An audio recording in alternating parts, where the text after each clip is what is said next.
What's up, guys? It's Rey-Jay back with another video. And in this one, I want to break down what's happening with the overall market and then give you guys my insights on why I believe there's going to be a corrective phase that's coming very, very soon. But just note that I am not a financial planner, so take nothing I say as financial advice.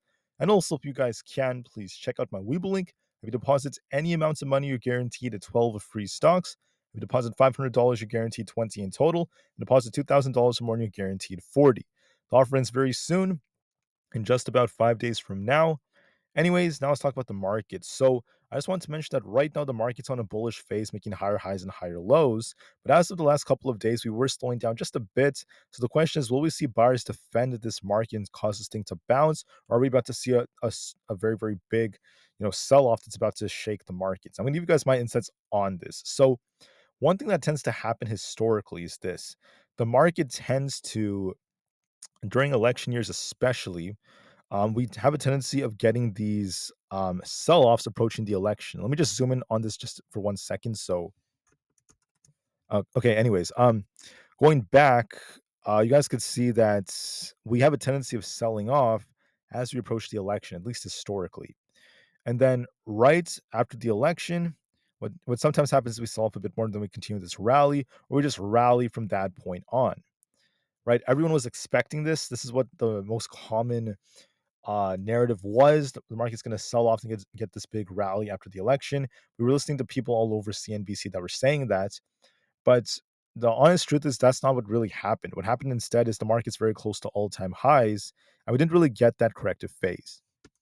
So from the way I see things, I think that we're entering this phase in a way where the market kind of delayed that, and I think that they could have been doing this because of the election, because the election is coming up very soon. They don't want to see the market crash.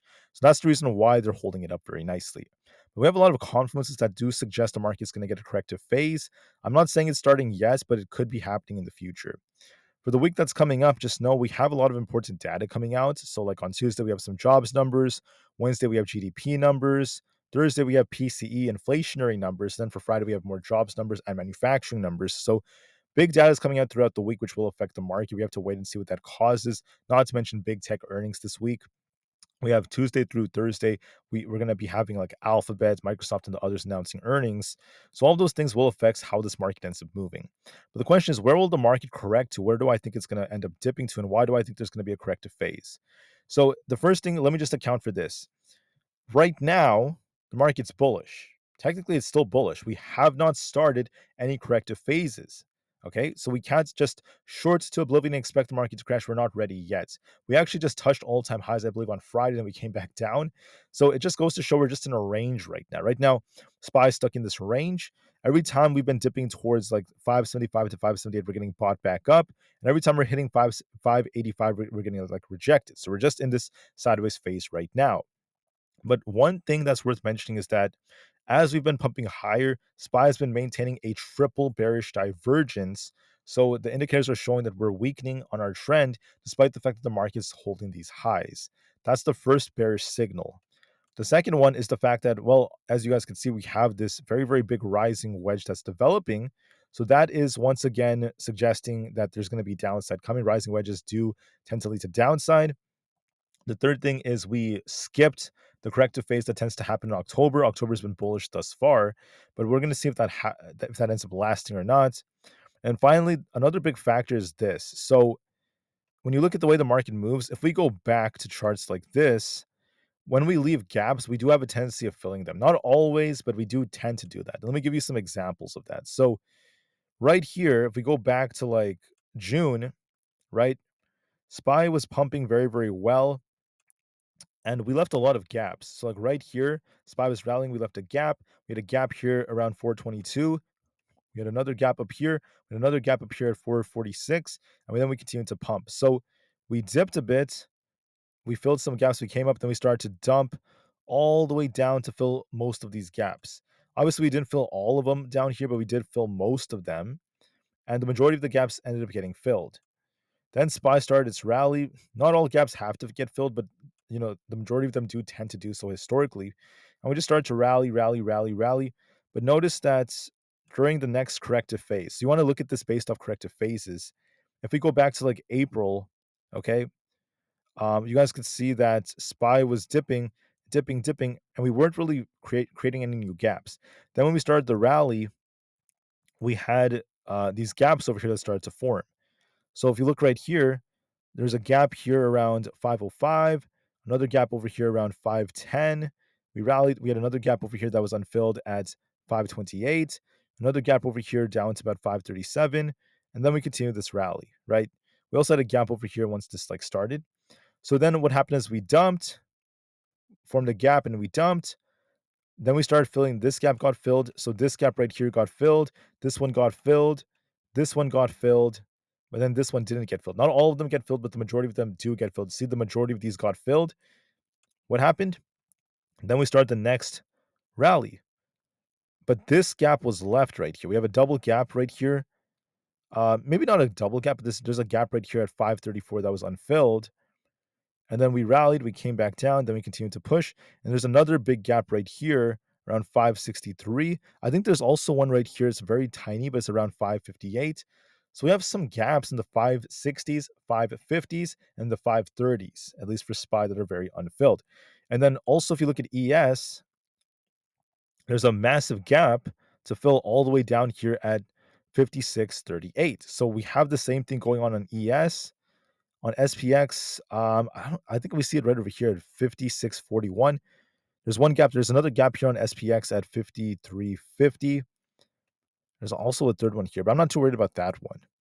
So, in all reality, guys, I think that it's very realistic to expect at least a 5% pullback or even more. And I think that we're going to most likely get it. I think that that's going to most likely be the case. Another reason I say that is because of the VIX. When you look at the VIX, we have cycles. I'm not going over the cycles in this video. I'm just going to talk about some very basic things just to make this as simple and understandable as possible. Now, the VIX could be starting its bullish phase now, or it could take a little bit of time. But notice this, guys. When you look at the 4-hour time frame on the VIX, we have the same kind of pattern. How we formed gaps on the VIX. So there's like a gap here that was unfilled. Another gap was unfilled here, and we ended up filling every single gap. Here's another example of the VIX filling its gaps. The VIX had a gap over here. So imagine the chart was back here. We basically pumped a bit, then we came down to fill the gap. Then we gapped up, pushed up, then we started dipping to fill that gap down below. We gapped up here. I see it gapped up like this, it was pushing. Then it dumps to fill the gap. Now it's starting to consolidate in this range. So we filled all the gaps on the VIX, I believe, except for one. And there's one more big gap left. Let me show you where that gap is. Up here. Check this out, guys. So right here, we still have this big gap to fill, which would take us all the way up to 36, if not 40. Do you guys see how crazy that is? So the market has a rising wedge. SPY, SPX have a rising wedge. They have gaps that are unfilled in the bottom, and they have bearish divergences.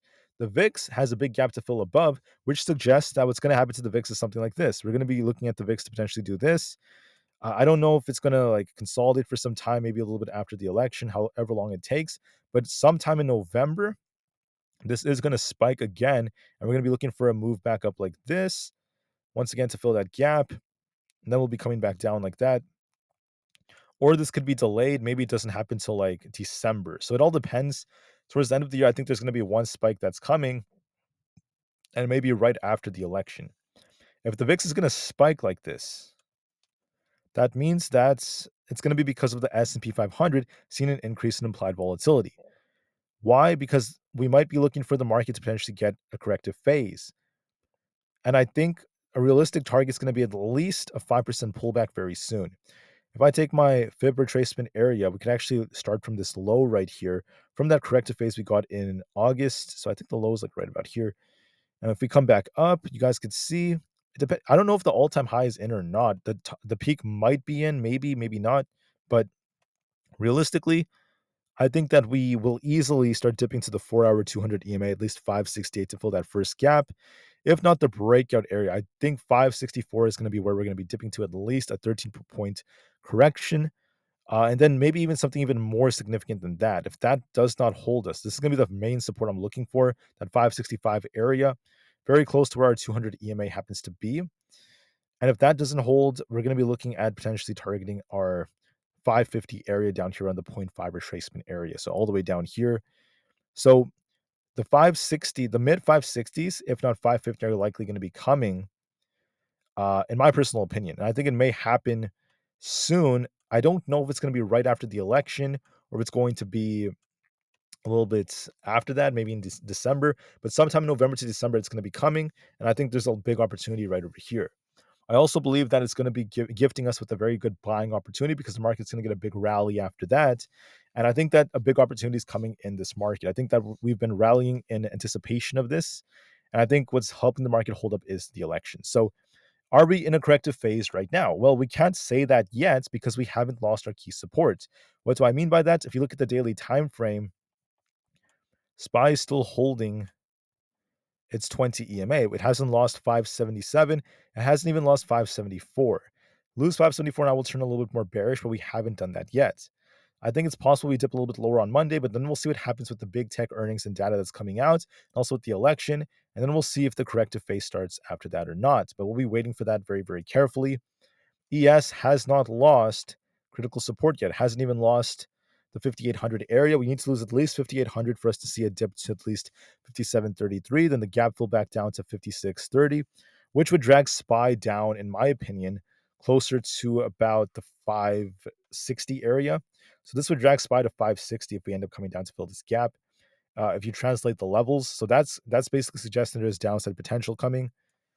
Nvidia has some gaps to fill, guys. I do believe Nvidia might actually participate in the corrective phase as well. We have some gaps to fill below. For Tesla, let me just say this: Tesla is very bullish, has a lot of momentum, and we have a very symmetrical looking structure right here. Okay, it's very symmetrical, so I think Tesla has more upside potential. The weekly looks very strong, and look how symmetrical this looks. It looks like a giant inverse head and shoulders.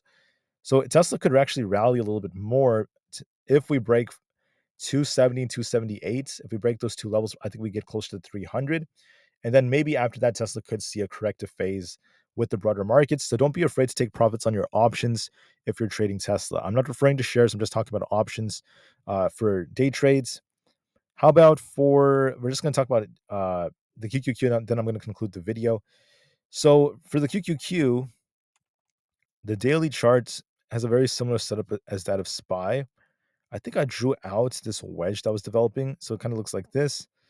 But it's worth mentioning that just like SPY, I think it's also going to be participating in the corrective phase as we have a rising wedge that's also forming on it. Now, excuse me, are we ready to correct yet? No, it hasn't lost its 20 or even 50 EMA yet to turn more bearish. So as of right now, the chart remains bullish. There's no sign of that, rejection yet. So we have to give this a little bit more time to develop. The 4-hour does have some gaps still in the 475 area. So I do believe the 470s are coming, if not the 460s. There's a big imbalance down here in like 457. So we're going to get some kind of corrective phase, but I don't know the exact timing of it. And there's no confirmation yet on the SPY trigger QQQ. So for now, the market is technically in a range. We're just in this range right now on SPY, and we could turn bearish, but there's no confirmation yet. So we have to give this a little bit more time to develop. All right. So do I think the market's going to get a corrective phase? Yes, I believe it's most likely coming, but we have to wait for confirmation just to be safe. All right. So with that being said, I thank you all so much for listening. Please have a great day. I will be back tomorrow to give you guys more insights on, Nvidia, on AMD, Microsoft, Meta, and the others. So be on the lookout for my video for tomorrow. Until then, I thank you all so much for listening. Have a great day and peace out.